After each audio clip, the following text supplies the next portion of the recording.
discuss about SaaS, software as service. First the intro about it. So basically, SaaS model is used whenever instead of giving a software hard copy of it, we provide a software solution, and the software is given through a web browser or any other means in which the user has just to log in. So basically, no hardware is given, only the software is provided. So this way helps the user. They don't need to buy software again and again, and all the updates would be just they have to download the update and install it again. So it saves the time for the user, and they can log in from anywhere. So basically, all they do, they would be given ID and password, and they can log in to anywhere. The example of it, the sales is Salesforce. So you can log in Salesforce from anywhere or from any system. You just need to put your credential in it. The, so okay, now let's it's a small comparison between the SaaS software versus the traditional software. So SaaS software are mostly subscription based. So basically companies buy the subscription for a particular tenure or on a monthly basis. Like we have Netflix, so we buy our Netflix subscription on a monthly basis, and we pay for it. Similarly, for the traditional software, so we buy the software at a one-time fee. Let's take an example of Windows. So we install Windows at one time. So that is a kind of traditional software. We can access SaaS software on a multiple device, so there's no device constraint. All you need to do is a login on that system, and you can use it.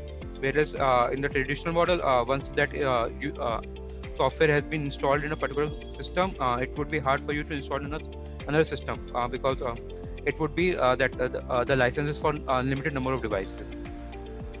So okay, this was the difference.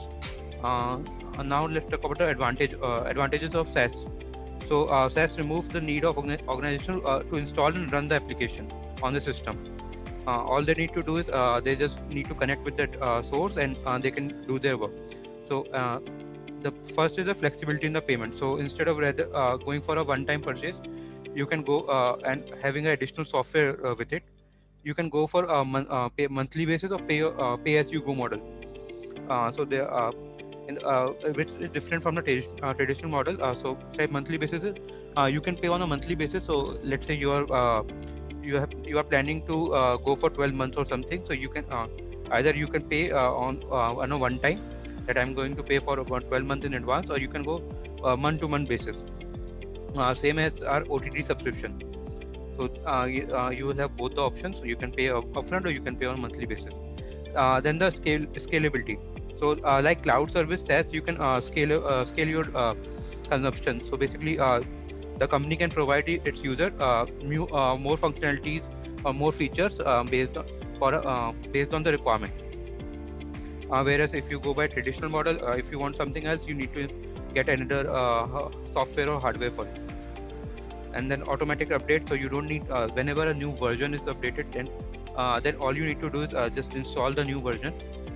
It doesn't need a lot of stuff from the IT support team. Whereas if you where there's a traditional model, you need to buy a new version of it, and then your technical team has to install on your system and all. And the last point is accessibility. So SaaS application is basically mostly on the internet. So the user can use them from internet or from any location. Okay, now the disadvantages of SaaS model. The potential disadvantages: most of the work is done. Basically, most of the business is given to outsourced vendor. So let's say a scenario. Your SaaS vendor is Salesforce, and if their Salesforce server is down, so it will going to impact your business. So this is the disadvantage of SaaS model. If your vendor have any issues or technical difficulties in the in the software, then it will impact your business. Now, basically, we'll talk about the SaaS growth metrics. So most of the SaaS business check their growth due to the following metrics. The first is churn.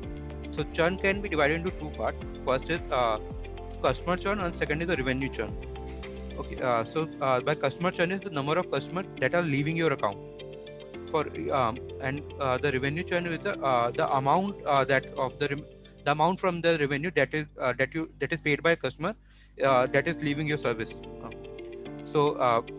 We have so basically SaaS companies calculate the churn in these two factors, that how many customers they have lost and how much amount of revenue they have lost. The second is the MRR and ARR. So currently the client for which I am working, they use the ARR model. So what is MRR and ARR model? It's basically the revenue for MRR. It's the monthly recurring revenue. So basically the revenue that you are getting each month. And for ARR, it's basically the annual recurring revenue. So basically, what is the revenue that you got in the particular year? So how MRR is? So MRR is basically the revenue you're getting from the new customer. The revenue that is you're getting from the existing customer. It can be expansion or it can be a renewal. So basically, if you are expanding your business within a particular customer, so that will come under the expansion revenue. And if the customer is just renewing his contract, so that's a renewal MRR. And the last one is the churn. By churn, basically you are losing a particular customer, so that amount of revenue is getting out from your total revenue. This is somewhat what graph look like. So you have your new MRR, you have your expansion MRR, and you have the churn MRR for each month. But your then you'll have your net new MRR. So basically, your net new MRR is basically that determines what is the growth and what is your company position based on all the other factors. So for my client, what they used to do, they have an opening balance. So let's say for 2021, they will have some opening ARR. So that is the that is the ending ARR of last year. That is something that how many customers they are left with and what amounts of opening ARR they have. Based on that, they calculate what is their net new ARR, expansion ARR, upsell and downsell. So what upsell means is basically the customer wants a new. They are keeping the previous all the previous services and they want to add a new services. Or by downsell means let's say they are ordering 5 services, now they want only 2. So that is a downsell. So they use all these measures to calculate the final net new ARR for each month or for the annual for the each year. Okay, then we have customer acquisition cost. Customer acquisition cost is basically the amount you have spent it on the sales, marketing, and other associated costs in order to acquire a new customer and for its maintenance. Then we have customer lifetime value. So basically we use both of these metrics to calculate whether our model is successful or not. So customer lifetime value is basically the revenue that you are getting from a customer, and for how much lifetime, basically what is the lifetime of that customer. So when we multiply that, we get a customer lifetime value, and when we subtract the acquisition cost. And so it is said that the lifetime value should be the 3 times of customer acquisition cost for a successful model. And also we should recover our customer acquisition cost within 12 months. So if we met these conditions, then your model is successful. So in some of the scenarios, if your lifetime values is more than your SaaS, that means it's a successful model. If your SaaS is more than the LTV, basically then your overall cost for acquiring that customer is higher.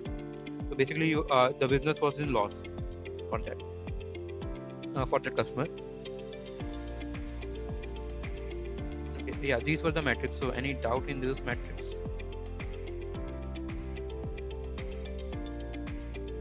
So what do you mean by ACV?